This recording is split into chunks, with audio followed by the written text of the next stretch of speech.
In this quick video, we're going to give a demonstration on the SumIFs feature within Excel.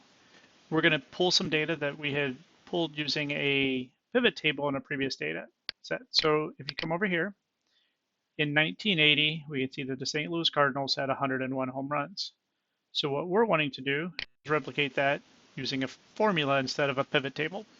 So what we're going to do, we're going to use the same data set that we used in the previous one, and we're going to use the SumIFs feature. So equals SumIFs. Now, first off, we have to ask us, what is the sum range? Well, we wanted home runs. So let's come over here. We're going to hit home runs, comma. Now it asks us for the criteria range. So the criteria range would be in the franchise location. And in the criteria, what criteria are we looking for? We're looking for team, which is St. Louis. But we only want to know 1980. We don't want to know all of them.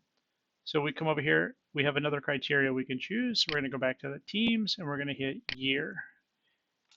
But we want to be able to change that. So instead of hard coding it in there, we're going to, again, reference it to a cell and then close it. That gives us the same 101 that we had here. Now, if we change this and we go to, let's say 1989.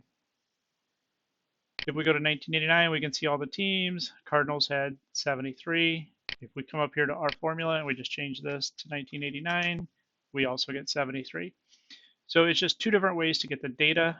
One is through a pivot, and one is through a formula, which is pretty easy, and you can modify it as you add data. Thanks. Have a good day.